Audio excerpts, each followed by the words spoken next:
Halo, assalamualaikum warahmatullahi wabarakatuh untuk sahabat semuanya, entah dimanapun berada.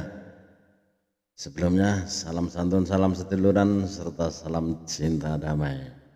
Tetap semangat untuk negara Indonesia.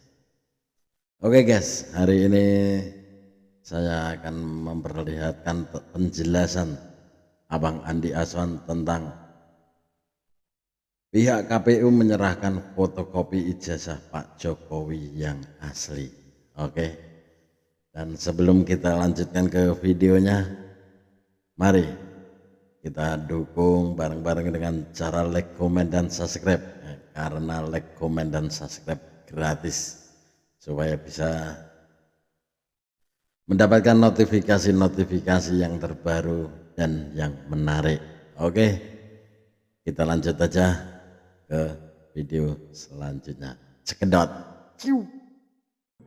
Sekarang dengan Andi Aswan, dengan dalam catatannya Andi Aswan, kita akan membahas, kemarin kita membahas tentang ijazah Pak Jokowi yang diterima, fotokopi ijazah yang direalisir yang diterima oleh penatua dari KPU RI yang telah kita bahas. Yang sebetulnya intinya tidak ada sama sekali hal yang baru, malah itu menegaskan bahwasanya ijazah Pak Jokowi itu adalah asli, dan ini akan memberatkan kembali Roy Suryo dan kawan-kawannya itu yang tergabung dalam teroris untuk dijadikan suatu pemberatan hukumannya nanti.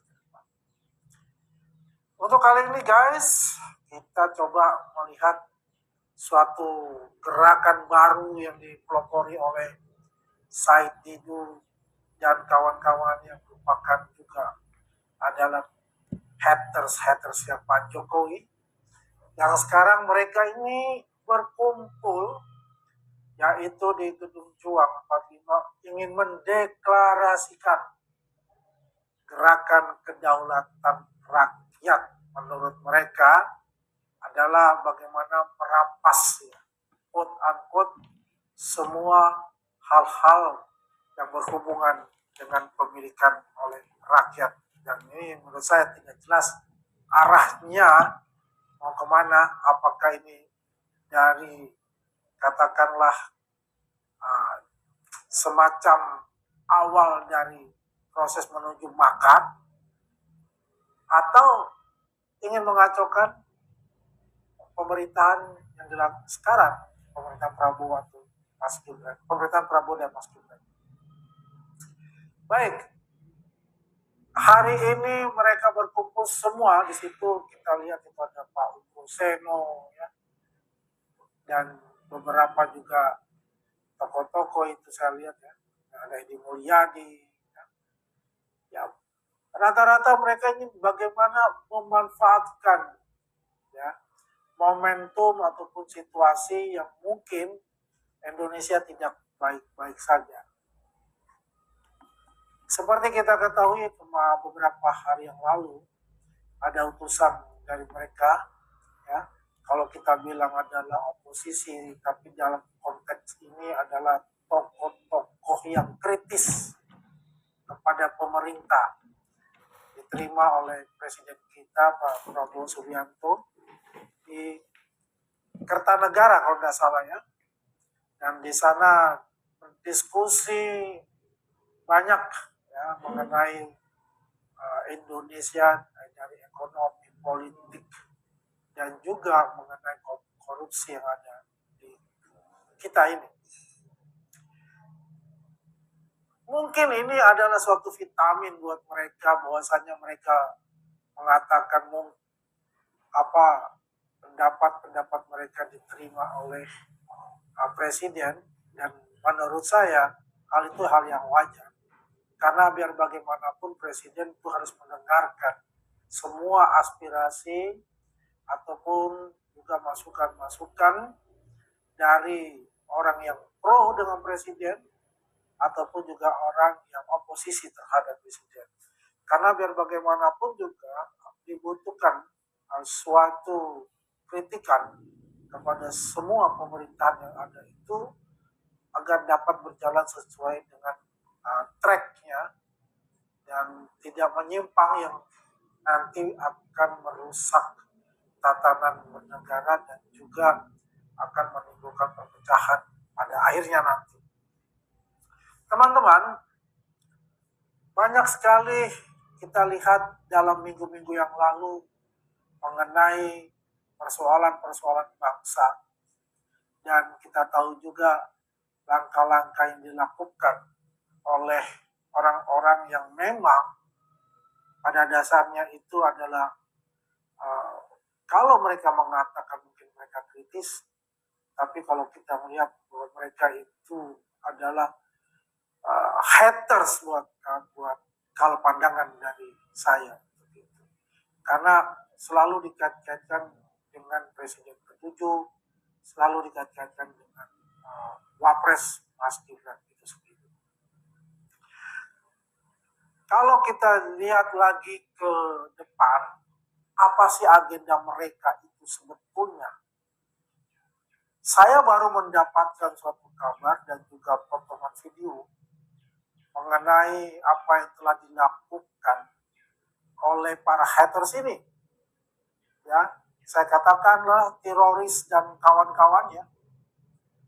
Ya, termasuk juga di situ saya lihat ada Refli Harun, ya, ada beberapa juga tokoh, saya lihat ada Pak Sunarko di sana, membentuk suatu namanya gerakan dan juga partai itu. Ya, ada Dr. Tifa itu juga di sana, itu ada beberapa lah tokoh-tokoh juga yang saya kenal dan tidak saya kenal. Namanya Partai Indonesia Merdeka. Wah, ini sangat luar biasa. Memang saya rasa belum dideklarasikan Partai Indonesia Merdeka ini, tapi telah tersebar mengenai video mereka dan yel-yel mereka yang mereka lakukan gitu. Dan akhirnya kita paham bahwasannya selama ini apa yang telah mereka lakukan dalam meneliti, tanda kutip ya, meneliti ijazah Pak Jokowi, dan ujung-ujungnya apa yang kita prediksikan adalah memakzulkan Gibran. Maka mereka berhimpun dalam suatu wadah itu yang namanya Partai Indonesia Merdeka itu. Kembali lagi kalau kita lihat, ya, genit-genit politiknya itu ternyata dikedepankan dibandingkan akal sehat mengenai persoalan-persoalan yang mereka timbulkan dan mereka merasa dikriminalisasikan. Nah, kalau kita melihat dalam pembuatan suatu partai pasti kan dibutuhkan biaya yang sangat besar. Siapakah di belakang itu yang memang mensupport mereka untuk dapat membuat suatu partai ataupun gerakan-gerakan mereka untuk dapat mendapatkan suatu pembiayaan buat kepentingan-kepentingan mereka, baik jangka pendek, menengah, maupun jangka panjang. Yang jelas, mereka saat ini berusaha untuk bisa memaksudkan Wakil Presiden Gibran Raka Buming Raka. Hari ini pula, selain tadi ada satu pembentukan namanya Gerakan Kedaulatan Rakyat itu yang dipelopori oleh Said Didu dan kawan-kawannya. Hari ini tadi saya juga melihat Refli Harun dan teroris mengadakan uji materi terhadap pasal-pasal yang ada di KUHP baru tersebut. Dan itu uji materi yang pertama. Dan belum masih berjalan. Dan belum tahu bagaimana hasilnya. Tapi keyakinan saya yang diujikan itu tidak akan diterima oleh majelis hakim. Ya. Dan lucu juga, kalau hal ini dia lakukan, artinya mereka ini yang selalu menantang Pak Jokowi untuk bertemu di pengadilan, ternyata mereka sendiri yang takut untuk bertemu di pengadilan. Ini sesuatu yang aneh bin ajaib buat saya. Artinya selama ini mereka berkoar-koar untuk menggertak ya, quote unquote, kepada kita semua, pendukung-pendukung Jokowi dan Pak Jokowi itu sendiri, ternyata omong kosong. Mereka sendiri yang sangat khawatir dengan dakwaan ataupun tuduhan yang dikenakan mereka melalui pasal-pasal yang sekarang mereka uji materikan di MK. Padahal kita ingat mengenai undang-undang IT, Roy Suryo selalu jumawa mengatakan undang-undang IT itu sayalah yang buat. Kan luar biasa itu. Nah sekarang undang-undang IT itu diuji materikan di MK, digugat di MK. Ini ibaratnya senjata makan tuan, ya. Memang mereka ini konsisten dalam inkonsistensi, menyerang Pak Jokowi, menyerang Wakil Presiden, ya, membabi buta tanpa dukungan bukti-bukti yang kuat ataupun bukti-bukti yang mereka bikin atau mereka rekayasa.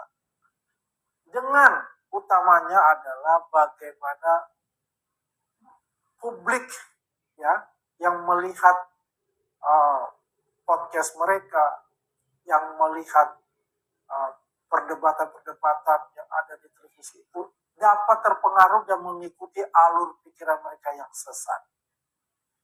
Tapi saya rasa banyak publik masyarakat Indonesia sudah paham sekarang apa yang terjadi selama 1 tahun ini bergejolak. Ujung-ujungnya adalah satu, ekonomi. Yang kedua adalah politik. Bukan hukum lagi di sini. Paling besar, paling berpengaruh adalah ekonomi dan politik. Kalau kita bicara ekonomi, jelas ya, bagaimana perjuangan mereka itu pasti di backup dengan dana juga yang besar. Politiknya ya mereka membuat namanya Partai Indonesia Merdeka itu, ya. Kemudian juga mereka selain Partai Indonesia Merdeka ingin memasukkan Mas Gibran. Oke guys, itu tadi sedikit paparan dari Bang Andi Azwan ya tentang pihak KPU menyerahkan fotokopi ijazah Pak Jokowi yang asli. Oke, dan terima kasih untuk sahabat-sahabat semuanya yang selalu mendukung dan mensupport channel ini ya. Semoga dengan dukungan dan support kalian, channel ini semakin mengudara dan berjaya. Saya akhiri cukup sekian. Assalamualaikum warahmatullahi wabarakatuh. Salam.